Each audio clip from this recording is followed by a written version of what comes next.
Hello बच्चों, welcome to WiFi maths by Dharmveer sir.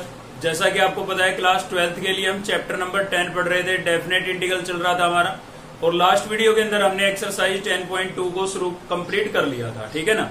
तो आज की इस वीडियो में हम शुरू करने जा रहे हैं एक्सरसाइज 10.3। और बता देता हूँ, कुछ प्रॉपर्टियों पर बेस हमारी एक्सरसाइज होगी ये, मतलब प्रॉपर्टियों का यूज करके हम इंटीग्रेट करेंगे फंक्शन को, और लगभग यहाँ पर समझ लीजिए आपका इंटीग्रेशन कंप्लीट हो जाएगा। ठीक है ना। उसके बाद इसकी एप्लीकेशन बचती है बस। तो एप्लीकेशन में ज्यादा बड़े बड़े इंटीग्रेशन आपको देखने को नहीं मिलेंगे, छोटा छोटा बेसिक है, केवल फॉर्मूले भी क्लियर है तो आप इजीली इंटीग्रेट कर लेंगे। मतलब मेन एक्सरसाइज अभी यही बची है इंटीग्रेशन की आपकी। ठीक है ना। इसी के साथ इंटीग्रेशन कंप्लीट हो जाएगा, एप्लीकेशन बचेगी इंटीग्रेशन की, तो वो हम अगली एक्सरसाइज में हमें पढ़ने को मिलेगी। ठीक है। तो चलिए एक्सरसाइज में चलने से पहले कुछ बेसिक जान लेते हैं इसके बारे में, कुछ प्रॉपर्टियां पढ़ लेते हैं इसकी, और साथ ही मैं आपको ये भी बताऊंगा कि किस प्रॉपर्टी का कब यूज करना है। ठीक है ना। अक्सर बच्चे कंफ्यूज रहते हैं कि कब कौन सी प्रॉपर्टी यूज होगी, तो वो चीज भी मैं आपको साथ साथ क्लियर कराऊंगा, ध्यान दीजिएगा भाई। तो प्रॉपर्टी जो डेफिनेट इंटीग्रल पढ़ रहे हैं, फर्स्ट प्रॉपर्टी है, रट्टा मारने की जरूरत नहीं है, केवल आपको समझना है कि प्रॉपर्टी बोल क्या रही है। ठीक है ना। तो फर्स्ट जो प्रॉपर्टी आपको दिखाई दे रहा होगा, a to B F of x into D x, उसको मैंने क्या लिख दिया है, f of z into d z. तो ये प्रॉपर्टी केवल इतना बोलती है कि बिना पुट किए डेफिनेट इंटीग्रल के अंदर, डेफिनेट इंटीग्रेशन के अंदर बिना पुट किए आप अपने वेरिएबल को चेंज कर सकते हैं। मतलब जहां पर फंक्शन में x लिखा है, ठीक है, वहां पर आप z लिख सकते हैं, t लिख सकते हैं, y लिख सकते हैं, कुछ भी लिख सकते हैं, क्योंकि आपको पता है भाई डेफिनेट के अंदर आंसर जो है वो किस पे डिपेंड करता है, लिमिट पर। ठीक है। तो लिमिट आपको चेंज नहीं करनी है, लिमिट सेम रखनी है, और आप अपने वेरिएबल को चेंज कर सकते हैं। ठीक है। अब बात ही आती है कि हमें कैसे पता लगेगा कि कब इस प्रॉपर्टी का यूज होगा। तो देखिए, कई बार क्या होता है, किसी फंक्शन को हम इंटीग्रेट करते हैं, और इंटीग्रेट करने के बाद मतलब वो कंप्लीटली इंटीग्रेट नहीं हो पाता। मान लीजिए बाई पार्ट्स आप लगा रहे हैं, फिर भी उसका एक फंक्शन बच जाता है। ठीक है ना। वो पूरी तरह इंटीग्रेट नहीं हो पाता है, और वापस से हमारा क्वेश्चन बन जाता है। इस टाइप के क्वेश्चन आपने पहले भी देखे हैं। तो ऐसा कुछ होगा कि जब हम किसी फंक्शन को इंटीग्रेट करेंगे तो वो कंप्लीटली इंटीग्रेट नहीं होगा, वापिस से हमारा फंक्शन आ जाएगा जिसको हम लेके चले थे, वापिस से आपका क्वेश्चन आ जाएगा। ठीक है ना। लेकिन वहां पर वेरिएबल चेंज होगा।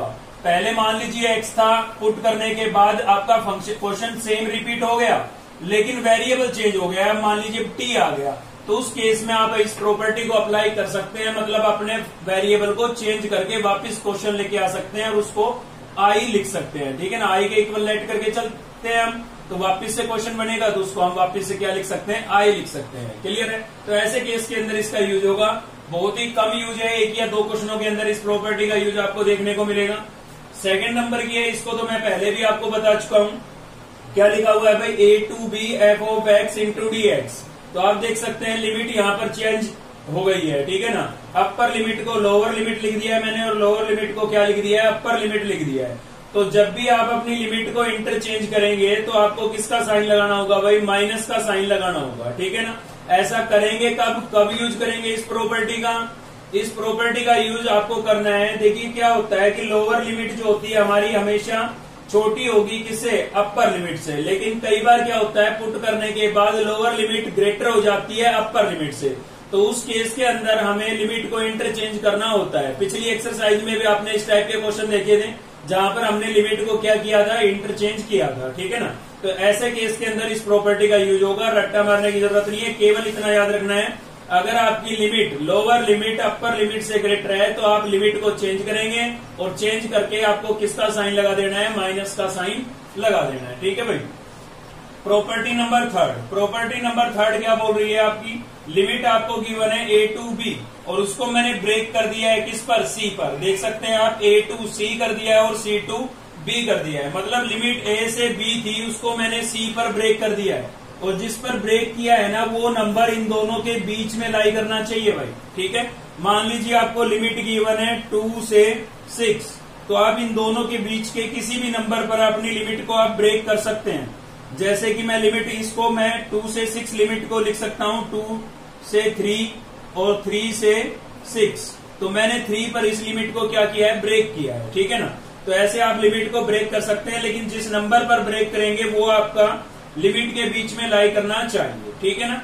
तो सी आपको मैंने देखे यहाँ पर लिखा है भाई सी जो है आपका ए से ग्रेटर है और बी से क्या है लेस, मतलब ए और बी के बीच में आपका सी लाई कर रहा है। ठीक है, अब बात ये आती है कि कब यूज करेंगे, कैसे पता लगेगा कि इस प्रॉपर्टी का यूज करना है। तो इस प्रॉपर्टी का यूज करना है आपको मॉडुलस फंक्शनों में। ठीक है, इस टाइप के फंक्शन को अगर मैं आपको बोलता हूं कि भाई इसको इंटीग्रेट करें आप, तो इससे पहले हमने पढ़ा ही नहीं है मॉडुलस फंक्शनों को इंटीग्रेट करना। तो ऐसे केस के अंदर हम इस प्रॉपर्टी का यूज करेंगे और चेक करेंगे कि ये फंक्शन हमारा जीरो कहां पर हो रहा है। ठीक है, उसी पर आपका जो लिमिट है वो क्या होगी, ब्रेक होगी। तो एक्सरसाइज में आपको इन पर बेस्ड क्वेश्चन मिलेंगे देखने के लिए। सिर्फ फिलहाल के लिए आपको ये याद रखना है कि इस प्रॉपर्टी का यूज किसके अंदर होगा, मॉडुलस फंक्शनों के अंदर होगा। जब भी हम मॉडुलस फंक्शनों को इंटीग्रेट करेंगे तब इसका यूज करेंगे। ठीक है भाई, ये मोस्ट इंपोर्टेंट प्रॉपर्टी आपकी, इसका बहुत ज्यादा यूज है, पूरी एक्सरसाइज इसी पर डिपेंडेंट है। थोड़ा ध्यान से समझेंगे इसको हम। तो ये प्रॉपर्टी क्या बोलती है, देखिए यहाँ पर लिखा हुआ था एफ एक्स और यहाँ पर मैंने क्या लिख दिया है, f of A minus x. कैसे याद रखेंगे भाई कि जहां भी एक्स है उसको आप अपर लिमिट में से क्या कर देंगे, माइनस कर देंगे। देखिए लोअर लिमिट आपकी जीरो होनी चाहिए। ठीक है ना, लोअर लिमिट जीरो है तो आप फोर्थ प्रॉपर्टी अगर आप अप्लाई कर रहे हैं तो आप क्या करेंगे, फंक्शन में जहां पर भी एक्स है उसको अपर लिमिट में से माइनस करके लिख देंगे। ठीक है ना, इसका मतलब यही है, जहां भी फंक्शन में एक्स था उसको अपर लिमिट में से माइनस करके आप लिख देंगे। ठीक है, तो इसका यूज आपको मैं बताऊंगा जब एक्सरसाइज में, जब हम क्वेश्चन लेंगे ना तब आपको क्लियर होगा, क्योंकि पूरी एक्सरसाइज के अंदर इसका यूज है। तो काफी सारी चीजें आपको बतानी होगी इस प्रॉपर्टी के लिए। तो एक्सरसाइज के जब हम चलेंगे, क्वेश्चनों को देखेंगे, तब मैं आपको बताऊंगा भाई कैसे पता लगेगा कि फोर्थ प्रॉपर्टी लगानी है इसमें। ठीक है ना, चलिए देखते हैं। इसी के साथ साथ एक रिमार्क करके एक प्रॉपर्टी आपको गिवन है। अगर मान लीजिए आपकी लोअर लिमिट जीरो नहीं है, लोअर लिमिट आपकी जीरो नहीं है और फिर भी आपको जरूरत है कि आप फोर्थ प्रॉपर्टी लगाएं, लेकिन लोअर लिमिट जीरो नहीं है, तो आप ऐसा करेंगे कि लिमिट आपको गिवन है ए टू बी। ठीक है ना, तो इन दोनों का सम करके आप एक्स को माइनस कर देंगे। आप देख सकते हैं इसका मतलब क्या है भाई, कैसे याद रखेंगे कि फंक्शन में जहां भी एक्स है वो दोनों लिमिट के सम में से माइनस हो जाएगा। अगर लोअर लिमिट जीरो नहीं है तो, अगर लोअर लिमिट जीरो है तो फोर्थ प्रॉपर्टी आप अप्लाई कर सकते हैं, कोई दिक्कत नहीं है।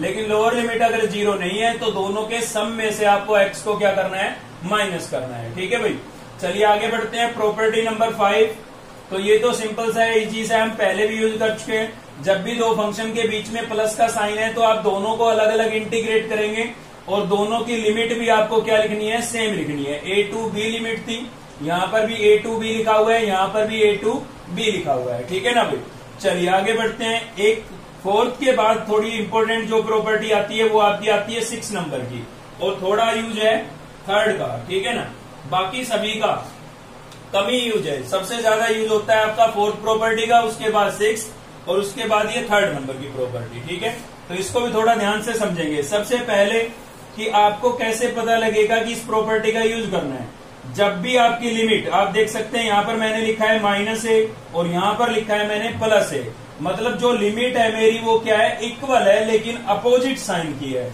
यहाँ पर कैसी है, माइनस की है, और यहाँ पर कैसी है भाई, प्लस की है। लिमिट तो इक्वल है लेकिन साइन अपोजिट है।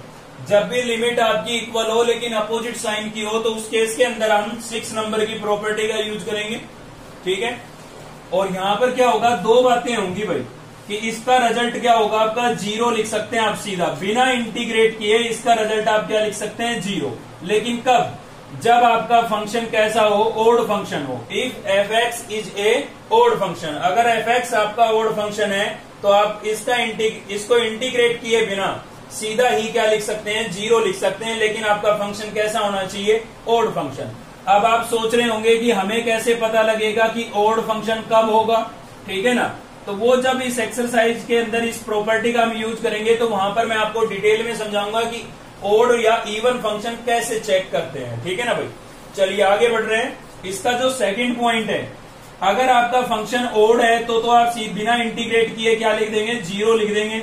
लेकिन अगर फंक्शन आपका कैसा है, इवन फंक्शन है, फंक्शन कैसा है, अगर आपका इवन फंक्शन है तो आप क्या करेंगे, लोअर लिमिट को क्या बना देंगे, जीरो, यानी कि लोअर लिमिट को क्या लिख देंगे, जीरो लिख देंगे।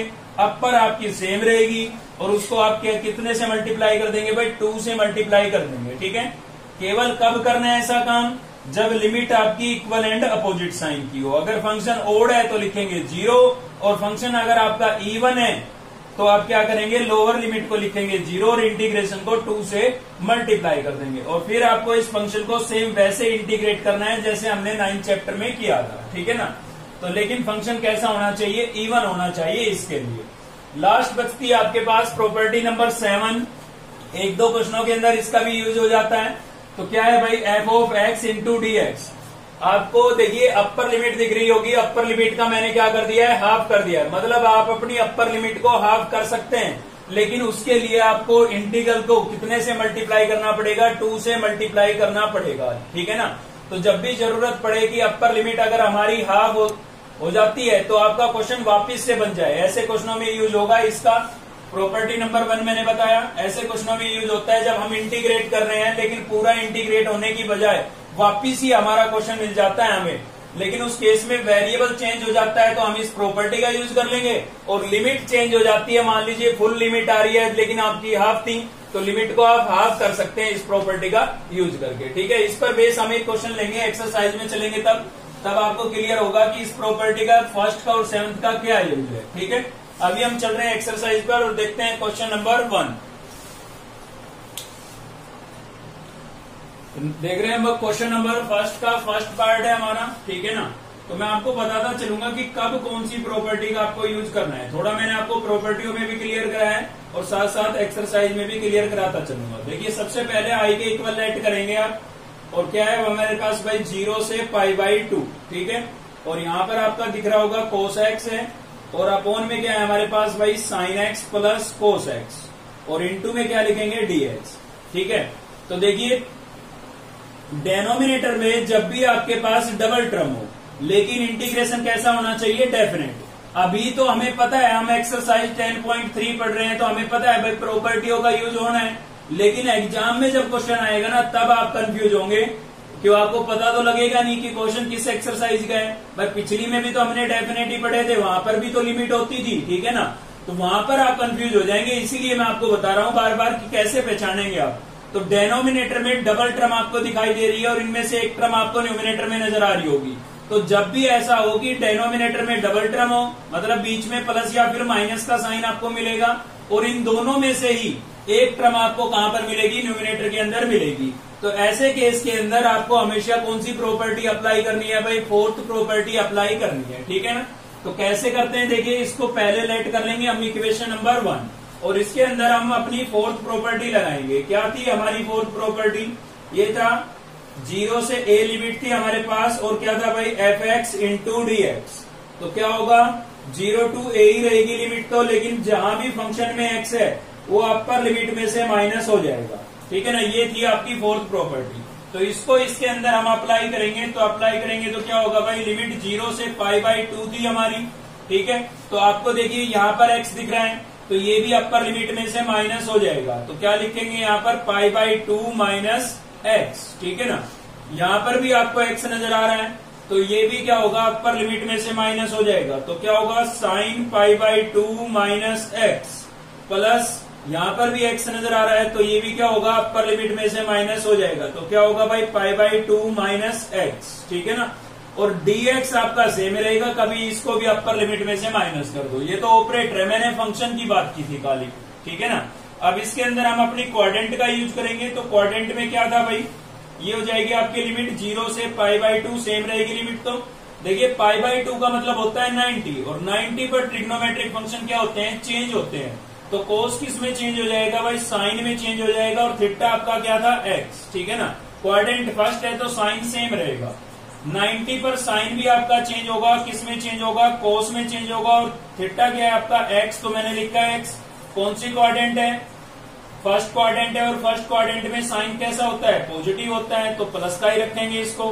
90 पर कोस भी चेंज होगा, किस में चेंज होगा, साइन में चेंज होगा, थीटा क्या है आपका एक्स, तो एक्स, ठीक है ना। और फर्स्ट क्वाड्रेंट है 90 माइनस थीटा, कौन सी क्वाड्रेंट होती है, फर्स्ट, और फर्स्ट में आपका कोस भी कैसा होता है, पॉजिटिव, तो इसको भी हम कैसा रखेंगे भाई, पॉजिटिव रखेंगे। और ये dx और ये इक्वेशन नंबर आपकी क्या बन गई है, सेकंड बन गई है, ठीक है। तो प्रॉपर्टी अप्लाई करने से पहले फर्स्ट, और प्रॉपर्टी अप्लाई करने के बाद सेकंड इक्वेशन बनेगी। दोनों को आप क्या कर लेंगे, ऐड कर लेंगे, ठीक है। क्या लिखेंगे यहाँ पर, एडिंग इक्वेशन 1 and 2, देखिए हमेशा ऐसा नहीं होगा कि हमेशा ही आप ऐड करें, ठीक है ना। आपको ऐड करने से पहले एक बार चेक कर लेना है कि भाई हम इनको ऐड करें तो क्या होगा कि कुछ टर्म्स कैंसिल हो रही है, अगर कैंसिल हो रही है तो ही आपको ऐड करना है। तो मैंने तो चेक कर लिया था, देखिए दोनों का डेनोमिनेटर है सेम, आगे पीछे टर्म लिखी है, डेनोमिनेटर सेम है, तो ऐड करूंगा तो एलसीएम ये दोनों में से कोई भी लिख सकता हूं क्योंकि दोनों सेम है। तो यहां से मिलेगा मुझे कोस और यहां से मिलेगा साइन, तो न्यूमिनेटर में भी कोस साइन बन गया और डेनोमिनेटर में भी कोस साइन था, ठीक है ना। तो कैंसिल हो रहे हैं इसीलिए मैं ऐड कर रहा हूं। तो जब भी आपको ये लगे कि ऐड करने से कैंसिल हो रही है फंक्शन में कोई टर्म तो आप ऐड करेंगे, ठीक है ना। तो इधर आपका आई था और यहाँ पर भी हमारा क्या था आई, तो आई प्लस आई आपका क्या हो गया भाई 2i हो गया। और लिमिट देखिए मैंने सेम लिखी है, 0 से क्या थी मेरे पास π/2, केवल फंक्शन को ऐड करना है। यहाँ पर फंक्शन क्या था हमारे पास, यहाँ पर आपका फंक्शन था cos x upon sin x plus cos x, ठीक है, इक्वेशन 1 में। इधर i plus I 2i, integration पर लिमिट एक बार इंटीग्रेशन का सिंबल लगाएंगे और लिमिट लिख देंगे उसकी, केवल फंक्शनों को ऐड करना है। तो इसका फंक्शन मैंने लिख दिया प्लस ये वाला फंक्शन लिख देता हूं, ठीक है भाई। तो इसमें क्या था मेरे पास sin x और अपोन में क्या था भाई, अपोन में था मेरे पास cos x plus sin x। तो यहाँ पर मैंने फंक्शनों को ऐड करके लिख दिया है, ठीक है। और इनटू में क्या लिखेंगे dx, क्लियर है। कभी dx को ऐड करके भी 2dx लिख दो, इंटीग्रेशन का सिंबल भी एक बार यूज होगा, dx भी एक बार यूज होगा। ऐड क्या होंगे, केवल फंक्शन ऐड होंगे, ठीक है। अब इसका एलसीएम ले लेते हैं भाई, एलसीएम लेंगे तो क्या आएगा हमारे पास, इधर तो 2i चल ही रहा था, इंटीग्रेशन 0 से π/2 लिमिट थी हमारे पास, और इसका एलसीएम ले लेते हैं। तो एलसीएम लेंगे तो देखिए डेनोमिनेटर बिल्कुल सेम है, बस टर्म आगे पीछे लिखी है। आपको पता है एडिशन के अंदर कॉमोटेटिव प्रॉपर्टी एग्जिस्ट करती है, आप कैसे भी ऐड करके लिख सकते हैं, कोई बड़ी बात नहीं है। तो दोनों में से कोई भी लिखे, दोनों ही सेम है। तो मैंने लिख दिया है साइन प्लस कोस, ठीक है। इसके साथ सोल्व करूंगा, ये कैंसिल हो जाएगा, क्या बचा है भाई कोस एक्स बचा है, प्लस इसके साथ सोल्व करूंगा तो भी ये कैंसिल हो जाएगा क्योंकि दोनों सेम थे। तो क्या बचेगा हमारे पास साइन एक्स बचेगा। अब चेक कीजिए आपका न्यूमिनेटर और डेनोमिनेटर बिल्कुल सेम है, बस थोड़ा आगे पीछे लिखा है, cos plus sine, sine plus cos, एक ही बात है, ठीक है ना। तो ये सभी क्या हो गए, कैंसिल हो गए। तो क्या बचा हमारे पास 2i इक्वल्स टू लिमिट क्या हो गई 0 से π/2 और केवल क्या बचा हुआ है dx बचा हुआ है। तो जब भी आपको ये लगे कि भाई इक्वेशन को ऐड करने से कैंसिल हो रहा है तो ही आपको ऐड करना है, अदरवाइज नहीं करना है, ठीक है ना। तो चलिए इसको इंटीग्रेट कर लेते हैं। तो 2i इक्वल्स टू dx का इंटीग्रेशन क्या हो जाएगा भाई x, और लिमिट हो गई आपके पास 0 से π/2, ठीक है। आप क्या करेंगे, लिमिट रिप्लेस करेंगे इसके अंदर। तो इधर हमारा चल रहा था 2i, पहले रखूंगा मैं x की जगह अपर लिमिट क्या है मेरे पास π/2, तो लिखा मैंने π/2, माइनस का साइन लगाएंगे। अब x की जगह क्या लिखेंगे, लोअर लिमिट, और लोअर लिमिट आपकी क्या थी 0। क्या 0 लिखना जरूरी है, कोई जरूरी नहीं है भाई। क्या बचता है तो π/2 बचता है, ठीक है ना। 2 मल्टीप्लाई हो रहा है, उधर जाके क्या होगा डिवाइड होगा, तो क्या हो जाएगा π/4 हो जाएगा, ठीक है। और ये आपका क्या हो गया, आंसर हो गया इसका। देखिए अक्सर इस टाइप के क्वेश्चन जो होते हैं ना, ऑब्जेक्टिव में भी कई बार क्या है पूछ लिए जाते हैं। तो ऑब्जेक्टिव में अगर ये क्वेश्चन आता है और इतना ज्यादा आपको सोल्व करना पड़ता है तो टाइम वेस्ट हो गया ना। केवल 1 नंबर का क्वेश्चन था ऑब्जेक्टिव और हमें इतना सोल्व करना पड़ेगा तो टाइम सारा खराब चला गया। तो केवल ऑब्जेक्टिव के लिए मैं आपको बता रहा हूं कि शॉर्टकट कैसे आंसर निकालेंगे आप, ठीक है ना। केवल ऑब्जेक्टिव के लिए, सब्जेक्टिव में आपको सेम ऐसे करना है। अगर 2 या 4 या 6 नंबर में क्वेश्चन आता है तो ऐसे ही सोल्व करना है, ठीक है ना। अगर ऑब्जेक्टिव आता है 1 नंबर का क्वेश्चन आता है तो कैसे आप शॉर्टकट आंसर निकालेंगे। केवल आपको क्या करना है, अपनी अपर लिमिट का हाफ कर देना है, वही आपका आंसर होता है हमेशा, ठीक है ना। लोअर लिमिट क्या होनी चाहिए, लेकिन 0 होनी चाहिए। तो अपर लिमिट क्या है भाई π/2, और π/2 का हाफ क्या होगा π/4 होगा। तो आंसर आपका देखिए π/4 ही आया आपके पास, ठीक है ना, देख सकते हैं आप। तो इस टाइप के जो क्वेश्चन है, इस टाइप का मतलब जिसमें डेनोमिनेटर में डबल टर्म हो और उसमें से एक टर्म कहां पर हो, न्यूमिनेटर में हो, ठीक है ना। तो ऐसे केस में जो आंसर आता है वो अपर लिमिट का हाफ आता है, अगर लोअर लिमिट आपकी 0 है तो। अगर लोअर लिमिट 0 नहीं है तो फिर आपको क्या करना है, इन दोनों का डिफरेंस निकालना है और उसका हाफ करना है। लोअर लिमिट 0 है तो सीधा अपर लिमिट का हाफ और आंसर। अगर लोअर लिमिट आपकी 0 नहीं है तो इन दोनों लिमिट का आपको क्या निकालना है, डिफरेंस निकालना है। मान लीजिए आपके पास है भाई a to b, ठीक है ना। तो आप क्या करेंगे, इनका डिफरेंस निकालेंगे, कैसे, upper limit minus lower limit, और उसका क्या कर देंगे, हाफ कर देंगे। आपका आंसर आ जाएगा बिना सोल्व किए, ठीक है। ऑब्जेक्टिव में अगर आता है तो आप ऐसा ही करें ताकि टाइम बचे हमारा, ठीक है ना। चलिए देखते हैं क्वेश्चन नंबर फर्स्ट का एक पार्ट और भी। तो नेक्स्ट हम देख रहे हैं भाई क्वेश्चन नंबर फर्स्ट का 7th पार्ट है हमारा। ये पार्ट मैंने इसलिए लिया है क्योंकि एक तो देखिए इसमें लोअर लिमिट 0 नहीं है आपके, ठीक है ना, और दूसरा ये फॉर्मेट के हिसाब से भी नहीं है। तो दोनों बातें आपको इसी क्वेश्चन से क्लियर हो जाएगी, यानी कि ये करने के बाद आप क्वेश्चन नंबर फर्स्ट के सभी पार्ट इजीली सोल्व कर सकते हैं, कोई बड़ी बात नहीं है। तो चलिए पहले हम इसको आई के इक्वल लेट कर लेते हैं भाई। आई इक्वल्स टू हमारे पास क्या हो गया है, π/6 से π/3, ये आपकी लिमिट थी। और यहां पर था हमारे पास dx upon 1 plus root of 10x, ठीक है, क्या था भाई, रूट ऑफ 10x। तो देखिए 10 हमें पता है भाई, 10 को हम साइन और कोस की टर्म में चेंज कर सकते हैं, तो चलिए चेंज कर देते हैं। तो भाई 10x को मैं क्या लिख सकता हूं, 10x को मैं लिख सकता हूं साइन अपॉन कोस। 10 पर रूट है तो आपको साइन पर भी क्या लगाना होगा, रूट लगाना होगा, और कोस पर भी क्या लगाना होगा, रूट, ठीक है ना। 10 को हम लिख सकते हैं साइन अपॉन कोस, तो मैंने लिख दिया है। अभी मैं इसको एलसीएम लेकर के थोड़ा सिंप्लीफाई करूंगा, तो क्या होगा भाई π/6, और यहाँ पर क्या हो गया है π/3, और न्यूमिनेटर में हमारे पास था dx। इसका एलसीएम लेंगे तो क्या आएगा भाई, हमारे पास आएगा रूट कोस x, ठीक है ना। रूट कोस x को 1 से मल्टीप्लाई करूंगा तो यहाँ पर भी क्या आ जाएगा, रूट कोस x आ जाएगा, प्लस इसको इससे मल्टीप्लाई करूंगा, रूट कोस से रूट कोस कैंसिल हो जाएगा, क्या बचा भाई, रूट साइन x बचा है, ठीक है। अब dx के अपॉन में ये है, इसके अपॉन में ये है, तो फंक्शन का क्या हो जाएगा, रेसिप्रोकल हो जाएगा, और रेसिप्रोकल होगा तो क्या बनेगा हमारे पास, इंटीग्रेशन π/6 टू π/3, ठीक है भाई। और एलसीएम आपका कहां पर आ गया है, नोमिनेटर में आ गया, रेसिप्रोकल होकर के, ठीक है। और अपॉन में क्या बचा आपके पास, अपॉन में बचा है भाई root of cos x plus root of sine x, और dx मैं यहाँ पर इनटू में लिख देता हूँ, ठीक है। बन गया ना फॉर्मेट, तो फॉर्मेट बन गया है, तो ये आपकी इक्वेशन 1 बन गई है, ठीक है। अभी हम इसके अंदर फोर्थ प्रॉपर्टी लगाते हैं, लेकिन लोअर लिमिट 0 नहीं है। तो लोअर लिमिट अगर 0 नहीं है तो मैंने बोला था कौन सी लगाएंगे, रिमार्क वाली लगाएंगे, ठीक है, जो कि क्या होती थी आपकी भाई, ये होती थी इंटीग्रेशन a टू b। तो जब भी डिनोमिनेटर के अंदर डबल टर्म हो और उनमें से एक टर्म आपकी न्यूमिनेटर के अंदर हो, तो आपको केवल इतना चेक करना है कि लोअर लिमिट 0 है। अगर 0 है तो फोर्थ प्रॉपर्टी, और 0 नहीं है तो ये वाली प्रॉपर्टी रिमार्क वाली, ठीक है ना। तो F of x into D x क्या होता है भाई, इंटीग्रेशन a टू b, और दोनों के सम में से जहां भी x है वो दोनों के सम में से माइनस हो जाएगा, ये कहती है प्रॉपर्टी। अगर लोअर लिमिट 0 होती तो सम करने की जरूरत नहीं पड़ती है, ठीक है ना। तो चलिए करते हैं भाई सम। इंटीग्रेशन पहले आप इन दोनों का सम निकाल ही ले। π/6 कितना होता है, 30, π/3 कितना होता है, 60, दोनों का सम कितना हो गया, 60 और 30, 90, और 90 को रेडियन में क्या लिखते हैं भाई, π/2 लिखते हैं, ठीक है ना। मैंने पहले ही ऐड कर लिया है, तो चलिए 90 बन गया, इन दोनों का सम क्या बन गया, 90। तो जहां भी x है वो किसमें से माइनस कर देंगे हम, 90। यहाँ पर प्लस करके लिखने की बजाय मैंने पहले ही उनको ऐड कर लिया है, तो π/2 बना, π/6 और π/3 कितना बन गया, π/2 बन गया है, ठीक है। तो यहाँ पर x था, कर दिया है मैंने माइनस, इसमें से भी मैं x को 90 में से माइनस कर देता हूँ, π/2 में से मतलब, ठीक है। और यहाँ पर भी मैं x को π/2 में से माइनस कर देता हूँ, ठीक है भाई। और यहाँ पर क्या हो गया आपका, ये dx हो गया है। तो देखिए 90 आया है, यानी कि π/2 आया है, π/2 पर क्या होगा, आपके ट्रिग्नोमेट्रिक फंक्शन चेंज हो जाते हैं, ठीक है भाई। तो चेंज होंगे तो क्या बनेगा, यहाँ पर कोस का क्या बन जाएगा, साइन एक्स। 90 पर कोस चेंज हो गया साइन में, एक्स आपका एज इट इज है, फर्स्ट क्वाड्रेंट में साइन चेंज नहीं होते हैं क्योंकि सभी पॉजिटिव होते हैं, ठीक है ना।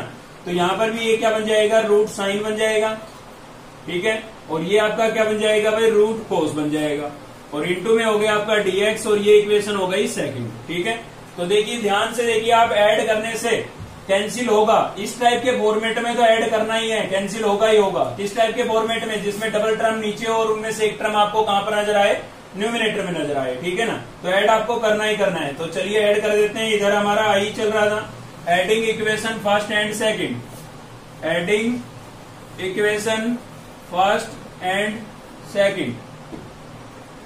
तो देखिए थोड़ा सीधा लिखूंगा मैं, यहाँ पर i प्लस आई तो मेरा क्या हो गया है भाई, 2i हो गया है, ठीक है। इंटीग्रेशन लिमिट थी मेरे पास π/6 से π/3, π/6 से π/3। और देखिए जब मैं फंक्शनों को ऐड करूंगा तो दोनों का डिनोमिनेटर तो सेम है, एलसीएम में यही आना है। तो चलिए लिख देता हूं यहां पर मैं, root sine x plus root cos x, ठीक है। आप ये लिखें या ये लिखें, दोनों एक ही चीज है, ठीक है। मैंने लिख दिया एलसीएम। इसके साथ सोल्व करूंगा तो बचेगा रूट कोस, सीधा सोल्व ऐड करके लिख रहा हूं भाई, ठीक है ना। और इसके साथ सोल्व करूंगा तो क्या बचेगा, रूट साइन। और अब आप देख सकते हैं कि न्यूमिनेटर और डेनोमिनेटर दोनों सेम है तो पूरा फंक्शन क्या हो गया, कैंसिल। तो क्या बचा भाई, 2i equals to integration pi by 6 to pi by 3, और क्या बचा है dx। और dx का इंटीग्रेशन क्या होता है भाई, dx का इंटीग्रेशन आपका होता है x, यहां पर बचा है pi by 6 to pi by 3, ठीक है। लिमिट रिप्लेस कर देते हैं, तो x को किससे रिप्लेस करेंगे, पहले अपर लिमिट से, माइनस का साइन लगाएंगे, फिर किससे रिप्लेस करेंगे, लोअर लिमिट से, ठीक है। और i इक्वल्स टू क्या होगा यहां से, चलिए बाद में पहले इसको सब्ट्रैक्ट कर लेते हैं। तो भाई पाई बाई 3 का मतलब होता है 60 और पाई बाई 6 का मतलब होता है 30। तो 60 में से 30 माइनस करेंगे, कितना बचा, 30 बचा। और 30 को क्या लिखते हैं, पाई बाई 3, या फिर आप पाई बाई 6। 30 को क्या लिखते हैं, पाई बाई 6, या फिर आप एलसीएम लेकर के भी कर सकते हैं इसको सोल्व, ठीक है। अब देखिए ये 2 मल्टीप्लाई हो रहा है, इधर आके डिवाइड होगा 6 के साथ अपॉन में आएगा, तो 6 इंटू 2 कितना हो जाएगा, 12 हो जाएगा। और ये आपका क्या हो गया है, आंसर हो गया है, ठीक है। तो अगर ऑब्जेक्टिव में क्वेश्चन बनता है तो आप सीधी ट्रिक लगाएंगे, क्या लगाएंगे, पाई बाई 3 में से पाई बाई 6 को आप माइनस कीजिए, तो ये आपका 60 और ये कितना है भाई, 30 है, ठीक है। 60 में से 30 को माइनस करेंगे, कितना आएगा, 30 आएगा। 30 को क्या लिखते हैं, पाई बाई 6 लिखते हैं। और इसका हाफ करने के लिए 2 से डिवाइड करेंगे, तो 6 इंटू 2 कितना हो जाएगा, 12। देखिए आंसर वही आया। तो सीधा आप लिमिट से निकाल सकते हैं अगर ऑब्जेक्टिव आए तो, अगर सब्जेक्टिव आए तो आपको सोल्व करके बताना है, ठीक है। चलिए देखते हैं नेक्स्ट क्वेश्चन। तो नेक्स्ट हम देख रहे हैं क्वेश्चन नंबर 2 का फर्स्ट पार्ट है हमारा, ठीक है। तो क्या नजर आ रहा है आपको, लिमिट गिवन है 0 से पाई बाई 2 और log ऑफ 10x, और इनटू में क्या है, dx। तो चलिए पहले तो इसको हम i के इक्वल लेट कर लेते हैं। Let i equals to integration 0 से पाई बाई 2 और क्या है भाई, log ऑफ 10x, और इनटू में क्या लिखेंगे हम, dx, ठीक है।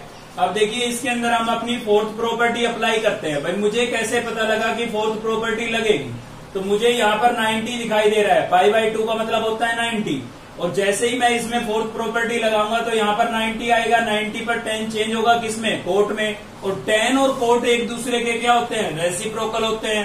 तो साफ दिख रहा है क्या हो जाएंगे, कैंसिल हो जाएंगे। तो इससे मुझे आइडिया मिला कि भाई इसके अंदर अगर मैं फोर्थ प्रॉपर्टी लगाता हूं तो 10 मेरा किस में चेंज हो जाएगा, कोट में चेंज हो जाएगा, ठीक है।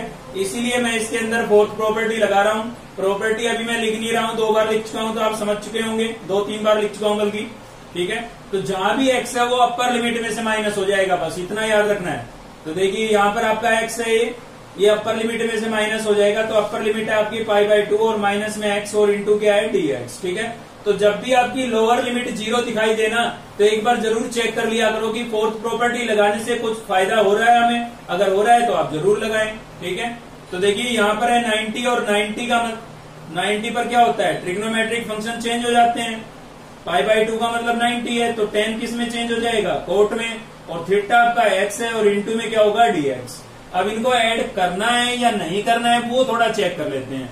देखिए जैसे ही हम इनको ऐड करेंगे तो आएगा log 10 प्लस log कोट, और log लगा हुआ है इनके साथ, तो लोगरिथम की प्रॉपर्टी लग सकती है, और प्रॉपर्टी लगेगी तो 10 और कोट इंटू में आएंगे, और इंटू में आएंगे तो कैंसिल हो जाएंगे। तो मतलब ऐड करने से फायदा हो रहा है, भाई ऐड करेंगे तभी तो इंटू में आएंगे, इसीलिए मैं इनको इक्वेशन 1 और 2 नाम दे रहा हूं, ठीक है। और चलिए ऐड कर लेते हैं, adding equation first and second. तो ये नहीं है कि हर क्वेश्चन में ये आपको ऐड करना है, चेक जरूर कर लेना है कि भाई ऐड करने से कुछ फायदा हो रहा है या नहीं हो रहा है, ठीक है ना। तो इधर आपका आई था और यहाँ पर भी आई था, ठीक है। तो i प्लस आई तो क्या हो गया भाई, 2i हो गया, इक्वल्स टू क्या होगा, मेरे पास लिमिट थी 0 से पाई बाई 2, तो 0 से पाई बाई 2। इधर आपका फंक्शन था log 10x, मैंने लिख दिया है log 10x, प्लस दूसरे में फंक्शन था आपका log cot x, तो मैंने यहाँ पर लिख दिया है log cot x, ठीक है। बताया मैंने dx केवल एक बार लिखा जाएगा और इंटीग्रेशन का सिंबल भी, तो यहां से हो जाएगा हमारे पास 2i इक्वल्स टू इंटीग्रेशन 0 से पाई बाई 2, और इसको मैं लिख सकता हूं log of 10x into cot x, log of 10x into cot x, और इंटू में क्या था, dx। कैसे लिखा भाई, लोगरिथम की प्रॉपर्टी लगा दी है मैंने, क्या होती है, log of m into n, equals to होता है log of m plus log of n, ठीक है ना। इनटू में प्लस होता है, अपोन में होती तो माइनस। तो आपका जो क्वेश्चन था वो ऐसे लिखा हुआ था, आप देख सकते हैं log of m plus log of n, ठीक है। तो मैंने देखा अगर ये प्रॉपर्टी में लगाता हूं तो tan और कोट इंटू में आएंगे, कैंसिल हो जाएंगे, तो इसीलिए मैंने ये प्रॉपर्टी इसके अंदर अप्लाई की। क्वेश्चन ऐसे लिखा था, मैंने ऐसे लिख दिया है, ठीक है। तो चलिए आगे सोल्व करते हैं। क्या होगा भाई, 2i इक्वल्स टू इंटीग्रेशन 0 से π/2, और tan को या तो आप कोट में चेंज कर लें या कोट को tan में चेंज कर लें, आपकी मर्जी है। तो मैं tan को तो रखता हूं एज इट इज, और कोट को मैं क्या लिख सकता हूं, कोट को मैं लिख सकता हूं भाई 1/10। कोट को क्या लिख सकता हूं, 1/10। तो 10 से 10 क्या हो गया है, कैंसिल हो गया है। तो यहां पर बचा हमारा 2i इक्वल्स टू इंटीग्रेशन 0 से π/2, ये तो कैंसिल हो गया।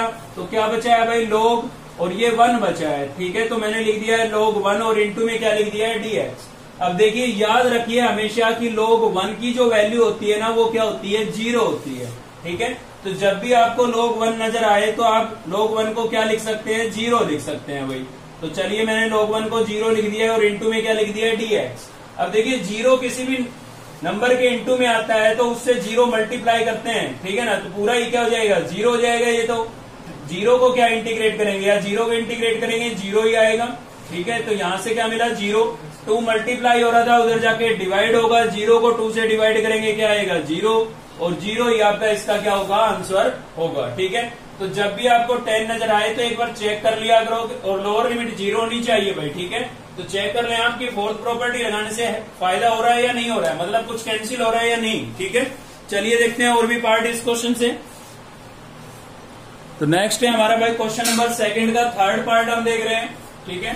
तो चलिए फिर से इसमें क्या करते हैं, आई के इक्वल लेट कर लेते हैं। तो आई इक्वल्स टू क्या है भाई, इंटीग्रेशन 0 to 1, और यहाँ पर है आपके पास log ऑफ, इसका मैं थोड़ा एलसीएम लेके सोल्व कर ही लेता हूँ इसको।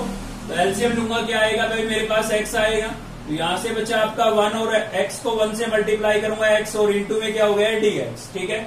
अब सोच के देखिए अगर इसमें मैं फोर्थ प्रॉपर्टी अप्लाई करता हूँ तो ये 1 1 आपके हो जाएंगे कैंसिल, मतलब न्यूमिनेटर में बचेगा x और डेनोमिनेटर में हो जाएगा 1 माइनस x, यानी कि इसी का अपोजिट बनेगा। तो अपोजिट बनेगा तो फोर्थ प्रॉपर्टी लगाने से फायदा हो रहा है हमारा। फायदा क्या हो रहा है, क्योंकि जैसे इसका ही अपोजिट बनेगा, इसी का इनवर्स बनेगा, ठीक है ना। तो इसी का इनवर्स बनेगा तो मल्टीप्लाई करेंगे तो कैंसिल हो जाएगा, और मल्टीप्लाई कैसे करेंगे, लॉगरिथम की, अभी जो मैंने प्रॉपर्टी यूज की थी पिछले क्वेश्चन में उसकी हेल्प से, ठीक है। तो थोड़ा लंबा तो आपको सोचना पड़ेगा भाई। तो जहां भी x है वो अपर लिमिट में से क्या हो जाएगा, माइनस। फोर्थ प्रॉपर्टी यही कहती है। आपका 1 ये वाला एच डी से मैंने लिख दिया है, ये माइनस भी लिख दिया है, और यहाँ पर x है तो ये अपर लिमिट में से क्या कर दिया है, माइनस कर दिया है, ठीक है। ये 1 तो ये वाला है आपका, और अपर लिमिट में से x को मैंने यहाँ पर माइनस कर दिया है। सेम यहाँ पर भी करूंगा, अपर लिमिट में से मैंने x को क्या कर दिया है, माइनस, और इंटू में क्या लिखा है भाई, डी, ठीक है। अब इसको थोड़ा सिंप्लीफाई करता हूं तो क्या होगा, इंटीग्रेशन 0 to 1 log ऑफ, देखिए बाहर माइनस का साइन है ब्रैकेट के बाहर, तो अंदर के साइन चेंज होंगे, 1 माइनस का हो जाएगा और x किसका हो जाएगा, प्लस का, ठीक है। तो आप देख सकते हैं 1 से 1 क्या हो रहा है, अब कैंसिल हो रहा है ना। तो 1 माइनस एक्स और इंटू डी एक्स, ये प्लस का 1 और माइनस का 1 मैंने क्या कर दिया है, कैंसिल कर दिया है। तो क्या बचता है भाई, 0 to 1 log ऑफ, न्यूमिनेटर में केवल बचा है x, और डेनोमिनेटर में क्या बचा है भाई, 1 माइनस एक्स, और इंटू में क्या है हमारा dx, ठीक है। तो आप देख सकते हैं कि ये प्रॉपर्टी लगाने से पहले आपका जो फंक्शन था और अब जो आपका फंक्शन है एक दूसरे के क्या है, इनवर्स है। तो इनवर्स है तो ऐड करेंगे, इंटू में आएंगे लॉगरिथम की प्रॉपर्टी से, और इंटू में आएंगे तो कैंसिल हो जाएंगे, ठीक है ना। इसीलिए मैंने इनको इक्वेशन 1 और 2 नाम दिया ताकि मैं इनको ऐड कर सकूं। तो ऐड कर लेते हैं, adding equation first and second, adding equation first and equation second, ठीक है भाई। तो इधर आपका आई चल ही रहा था, आई प्लस आई कितना हो गया है, 2i हो गया है, इक्वल्स टू इंटीग्रेशन 0 to 1, यहां पर आपका फंक्शन था log of 1 minus x upon x, ठीक है। ये वाला प्लस में ये वाला लिखेंगे, तो चलिए लिख देते हैं। प्लस में क्या होगा हमारे पास, log of x upon 1 minus x, और इंटू में क्या लिखेंगे भाई, dx, ठीक है। अब इसके अंदर आप लॉगरिथम की प्रॉपर्टी आप अपने अप्लाई कर सकते हैं, जो अभी हमने यूज की थी, log of m into n, क्या होता था, log of m plus log of n। जब भी आपको log नजर आए तो आप प्रॉपर्टियों को यूज कर सकते हैं, कोई दिक्कत नहीं है अगर कोई लग रही है तो। ठीक है, तो चलिए यहां पर हो गया आपका 2i equals to integration 0 to 1। आपका क्वेश्चन ऐसे लिखा हुआ है, ये m प्लस ये n। ठीक है, तो हम ऐसे लिख देंगे m इंटू एन। तो लोग मैंने लिख दिया है, m आपका हो गया 1 माइनस एक्स अपॉन एक्स, और n आपका क्या हो जाएगा x अपॉन 1 माइनस एक्स, और इंटू में क्या हो गया भाई dx। ठीक है, तो आप देख सकते हैं x से x कैंसिल और इससे ये टर्म कैंसिल हो गई, तो कुछ नहीं बचा, तो कितना बचा है 1 बचा है। तो 0 से 1 और ये आपका क्या हो गया है log 1 हो गया भाई। ठीक है, और इंटू में क्या हो गया है dx। आपको पता है log 1 की वैल्यू जो होती है वो क्या होती है 0, तो ये आपका 0 होगा, dx से मल्टीप्लाई होगा, पूरा ही 0 हो जाएगा।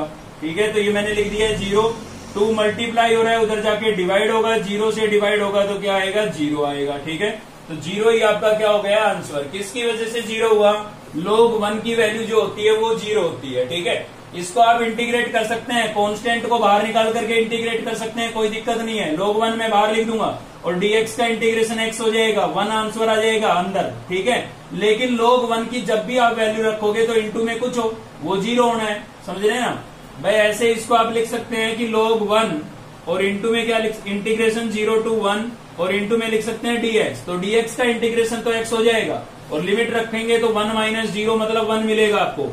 लेकिन इसके इंटू में log 1 भी तो चल रहा है और इसकी वैल्यू 0 होती है, तो बाद में 0 होना है। तो हमने पहले ही क्या लिख दिया है, log 1 की वैल्यू 0 लिख दी है, ताकि हमें इंटीग्रेट करने की आवश्यकता ही ना पड़े। ठीक है, चलिए देखते हैं एक पार्ट और भी इस क्वेश्चन से। तो नेक्स्ट है हमारा वो क्वेश्चन नंबर 2 का 6th पार्ट हम देख रहे हैं। ठीक है, और इसके अंदर आपको बाकी प्रॉपर्टी का यूज भी समझ में आएगा। तो देखिए लेट कर लेते हैं i के इक्वल इसको। i इक्वल्स टू क्या है हमारे पास भाई, इंटीग्रेशन 0 to 1, और यहाँ पर है आपका log of x upon root of 1 minus x square, और इंटू में क्या है dx।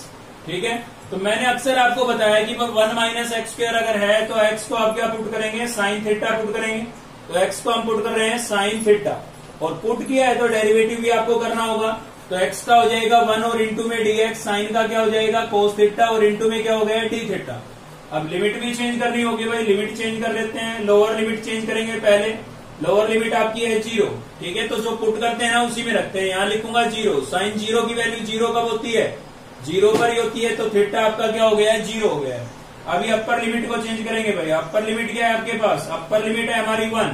ठीक है, तो यहाँ पर मैं लिखूंगा 1, साइन की 1 वैल्यू कब होती है 90 पर, और 90 को क्या लिखते हैं π/2, तो π/2 लिख दिया मैंने। ठीक है, सभी की वैल्यू रिप्लेस कर देता हूं, तो क्या होगा यहाँ पर भाई, लोअर लिमिट आपकी 0 हो गई थी, अपर लिमिट क्या आई आपकी π/2 आई आपके पास। ठीक है, और जहां भी आपको x नजर आ रहा है उसको आप क्या पुट कर देंगे, साइन थीटा हमने पुट किया है, रूट ऑफ 1 माइनस, यहाँ पर भी हम क्या लिख देंगे साइन थीटा, इसका स्क्वायर था तो स्क्वायर, और dx की वैल्यू आपके पास क्या आई है भाई, cos थीटा और इंटू डी थीटा। ठीक है, जहां भी x था मैंने साइन रिप्लेस कर दिया है और dx की वैल्यू रिप्लेस कर दी है। अब इसको थोड़ा और सोल्व करेंगे तो क्या होगा, इंटीग्रेशन 0 से π/2, और यहां पर हमारा बनेगा भाई log sine theta upon 1 minus sine square, cos square, और स्क्वायर से स्क्वायर रूट हो जाएगा कैंसिल, तो क्या बचेगा कोस बचेगा, थोड़ा सीधा लिखा है। इंटू में क्या है कोस थीटा और इंटू डी थीटा, तो कोस थीटा से कोस थीटा आपका क्या हो गया है भाई, कैंसिल हो गया है। ठीक है, आई के इक्वल तो आपका चल ही रहा है ये। इंटीग्रेशन लिमिट थी आपके पास 0 से π/2, तो मैंने लिखा 0 से π/2, और क्या बचा हुआ है भाई log साइन थीटा, और इंटू में क्या बचा है डी थीटा। ठीक है, अब इसके अंदर मैं फोर्थ प्रॉपर्टी अप्लाई कर देता हूं। ठीक है, तो फोर्थ प्रॉपर्टी अप्लाई करेंगे तो क्या होगा भाई, 0 से π/2, और जहां भी अब देखिए ये नहीं है कि वेरिएबल चेंज होने से कंसेप्ट चेंज हो जाएगा, ऐसा नहीं है। पहले x होता था तो x को हम अपर लिमिट में से माइनस कर देते थे, अब x की बजाय हमारा वेरिएबल है थीटा, तो अपर लिमिट में से क्या माइनस हो जाएगा, थीटा माइनस हो जाएगा भाई। ठीक है ना, वेरिएबल अब की बार आपका थीटा है, इसलिए तो क्या होगा पर π/2 का मतलब होता है 90, और 90 पर ट्रिग्नोमेट्रिक फंक्शन क्या हो जाएगा आपका, चेंज हो जाएगा। ठीक है ना, तो साइन किस में चेंज होता है, कोस में, तो यहाँ पर हो जाएगा कोस थीटा और इंटू डी थीटा। तो इससे पहले की इसको आप इक्वेशन फर्स्ट लेट करेंगे, और प्रॉपर्टी लगाने के बाद जो है आपके पास ये इक्वेशन क्या हो जाएगी, सेकंड हो जाएगी। तो अब इनको हम करेंगे ऐड। ठीक है, तो adding equation first and second, adding equation first and second, तो क्या होगा भाई हमारे पास, इधर तो हो जाएगा आपका i प्लस i 2i, और इंटीग्रेशन लिमिट हो गई 0 से π/2, तो यहां से मिलेगा हमें log sin थीटा और यहां से आपका हो जाएगा log cos थीटा। ठीक है, तो इसके अंदर अब मैं लॉगरिथम की प्रॉपर्टी अप्लाई कर देता हूं। तो लॉगरिथम की प्रॉपर्टी अप्लाई करेंगे तो क्या होगा भाई, ये हो जाएगा आपका 2i इक्वल्स टू इंटीग्रेशन 0 से पाई बाई 2 और इसको मैं लिख सकता हूं log of sine theta into cos theta. ठीक है, m इंटू एन की प्रॉपर्टी अप्लाई की हमने, बार बार लिख के बताने की आवश्यकता नहीं है, समझ गए होंगे आप। अब देखिए थोड़ा ध्यान देंगे, साइन और कोस इंटू में अगर इसके साथ मुझे 2 मिल जाए तो यहाँ पर साइन 2a का रिजल्ट बन सकता है। ठीक है ना, इसके साथ अगर मुझे 2 मिल जाए तो यहाँ पर साइन 2a का रिजल्ट बन सकता है, इसीलिए मैं यहाँ पर क्या करूंगा भाई, 2 से मल्टीप्लाई और डिवाइड करूंगा यहाँ पर। ठीक है ना, तो चलिए 2 से मल्टीप्लाई डिवाइड कर देते हैं लॉग के अंदर ही। तो 2 साइन थीटा कोस थीटा और अपॉन में आपका क्या था 2 और इंटू में मैंने लिख दिया डी थीटा। ठीक है, इसके अंदर मैंने 2 से मल्टीप्लाई डिवाइड कर दिया भाई। तो यहाँ पर हम अब साइन 2a का रिजल्ट बन गया हमारा 2i इक्वल्स टू इंटीग्रेशन 0 से पाई बाई 2 और यहाँ पर क्या होगा log ऑफ न्यूमिनेटर बन जाएगा आपका साइन 2 थीटा। ठीक है, साइन 2a का रिजल्ट आपने पढ़ा है 2 साइन ए कोस ए होता है, तो यहाँ पर 2 साइन ए कोस ए था, उसको मैंने साइन 2a लिख दिया, ए की बजाय थीटा था तो थीटा लिख दिया है। ठीक है ना, अपॉन में कितना था 2 और इंटू में हो गया डी थीटा। अब देखिए हम यहां से देखेंगे, आप यहां से log साइन थीटा को हमने इंटीग्रेट करना शुरू किया था और साइन में फिर से रिजल्ट आ गया, इसीलिए मैंने यहाँ पर 2 से मल्टीप्लाई डिवाइड करके साइन बनाया। ठीक है, लेकिन एंगल में थोड़ा चेंज आ रहा है और अपॉन में ये 2 भी आ रहा है, तो इस अपॉन के 2 को मैं अलग से निकाल देता हूं प्रॉपर्टी लगा करके लॉगरिथम की। कौन सी वाली लगेगी अब की बार, m अपॉन n। ठीक है, तो क्या होता है भाई log ऑफ m यानी कि साइन 2 थीटा और log ऑफ n यानी कि आपका क्या हो गया है 2 हो गया है भाई। ठीक है, और इंटू में क्या लिखेंगे डी थीटा। अब दोनों के बीच में आपको माइनस का साइन नजर आ रहा है, तो दोनों को हम अलग अलग इंटीग्रेट कर सकते हैं। तो चलिए दोनों को अलग अलग इंटीग्रेट कर लेते हैं। तो क्या होगा भाई, यहां पर हमारे पास देखिए 2i तो हमारा इधर चल ही रहा था, इक्वल्स टू हो जाएगा हमारे पास इंटीग्रेशन 0 से क्या था भाई पाई बाई 2 और log साइन 2 थीटा को मैं अलग से इंटीग्रेट कर रहा हूं और इंटू में लिखूंगा डी थीटा माइनस log 2 को अलग से इंटीग्रेट करूंगा। तो log 2 तो कांस्टेंट है, ये तो इंटीग्रेशन से बाहर चला जाएगा, तो क्या बचा खाली डी थीटा बचा। ठीक है ना, अगर यहाँ 2 की बजाय log 1 होता तो हम इसकी वैल्यू 0 यहीं पर लिख के कहानी खत्म कर देते इसकी, लेकिन log 1 के अलावा किसी की वैल्यू आपको रिप्लेस करनी नहीं है। ठीक है ना, रिप्लेस कर ही नहीं सकते हैं क्योंकि लॉगरिथम की टेबल से इनकी वैल्यू देखनी पड़ेगी हमें और उनकी आवश्यकता नहीं है यहाँ पर। तो 2i इक्वल्स टू क्या होगा भाई, अब इस पर हम अपना मेन फोकस करेंगे, वो तो इंटीग्रेट हो गया। यहां पर हमारे पास साइन थीटा था, अगर ये भी साइन थीटा बन जाए तो उसको मैं वापस क्या लिख सकता हूं भाई, आई लिख सकता हूं। लिख सकता हूं या नहीं लिख सकता हूं, बिल्कुल लिख सकता हूं। तो कैसे बनाऊं इसको मैं थीटा, भाई पुट करके बना सकता हूं। तो चलिए मैं इसको पुट कर देता हूं, 2 थीटा को क्या पुट कर देता हूं भाई, जेड पुट कर देता हूं। ठीक है ना, तो डेरिवेटिव करूंगा इसका, 2 आपका कांस्टेंट एज इट इज रहेगा, थीटा का थीटा के रेस्पेक्ट में क्या होगा 1 होगा और इंटू में बनेगा डी थीटा और इक्वल्स टू बन जाएगा डी जेड। 2 मल्टीप्लाई हो रहा है, इधर आके क्या होगा डिवाइड होगा, तो मैंने लिख दिया 1/2। साथ ही हम लिमिट को भी चेंज करेंगे। ठीक है, 2i इक्वल्स टू क्या बच रहा है, लिमिट में थोड़ी सीधी चेंज करूंगा भाई। तो देखिए लोअर लिमिट यहाँ पर थीटा की जगह लिखूंगा 0, 2 को 0 से मल्टीप्लाई करूंगा 0, तो जेड के लिए लोअर लिमिट बनी 0। यहाँ लिखूंगा पाई/2, तो 2 से 2 कैंसिल हो जाएगा, क्या बचेगा पाई बचेगा। ठीक है, log साइन 2 थीटा, 2 थीटा को आप क्या लिख सकते हैं, जेड लिख सकते हैं, जेड पुट किया है ना हमने। ठीक है, और डी थीटा को हम लिख सकते हैं 1/2। तो देखिए मैं 1/2 कांस्टेंट था बाहर लिख दिया है और यहाँ पर लिख दिया डी जेड और माइनस में ये आपका log 2 था, इसमें किया हमने ये काम, ये तो इंटीग्रेट ही हो चुका है। ठीक है ना, log 2 आपका सेम, डी थीटा का क्या हो जाएगा थीटा और लिमिट क्या थी 0 से पाई/2। ठीक है, अब देखिए यहाँ पर एंगल सिंगल तो बन गया लेकिन वेरिएबल चेंज हो गया। तो प्रॉपर्टी नंबर 1 याद कीजिए आप, क्या थी, बिना पुट किए आप अपना वेरिएबल चेंज कर सकते हैं। मुझे वापस ये बनाना है ताकि उसको मैं आई लिख सकता हूँ, आई लिख सकूं। ठीक है ना, तो बिना पुट किए मैं अपने वेरिएबल को चेंज कर सकता हूं प्रॉपर्टी नंबर 1 से। तो 1/2 आपका यहीं पर है, इंटीग्रेशन 0 से पाई भी है और बिना पुट किए मैं अपने जेड को क्या लिख सकता हूं भाई, थीटा भी लिख सकता हूं, एक्स भी लिख सकता हूं, कुछ भी लिख सकता हूं। तो जेड को मैंने लिख दिया थीटा और यहां पर भी क्या लिख देता हूं थीटा, जेड जहां भी दिखाई दे रहा है, ठीक है ना। वेरिएबल को चेंज कर सकते हैं हम प्रॉपर्टी नंबर 1 से। और यहाँ पर क्या है आपका log 2, अपर लिमिट रखूंगा तो क्या आएगा π/2 थीटा की जगह, लोअर लिमिट रखूंगा तो क्या आएगा भाई 0 आएगा, ठीक है। ये आ गया है। अब देखिए ये तो मैच हो गया पूरा, लेकिन अब लिमिट चेंज हो गई है। देख सकते हैं आप, लिमिट आपके पास 0 से π/2 थी, अब है 0 से π, क्योंकि बिल्कुल सेम ये बनेगा तभी आप उसको i लिख सकते हैं, ठीक है। तो एक प्रॉपर्टी थी हमारी 7 नंबर की जिसमें मैंने लिमिट का हाफ करवाया था, तो यहाँ पर इस लिमिट का हमें हाफ करना होगा भाई। वहां पर π/2 है तो मुझे यहाँ पर π/2 करना होगा, तो क्या करना पड़ेगा, 2 से मल्टीप्लाई कर देंगे और लिमिट का क्या कर देंगे हाफ। प्रॉपर्टी नंबर 7 याद कीजिए, ठीक है ना।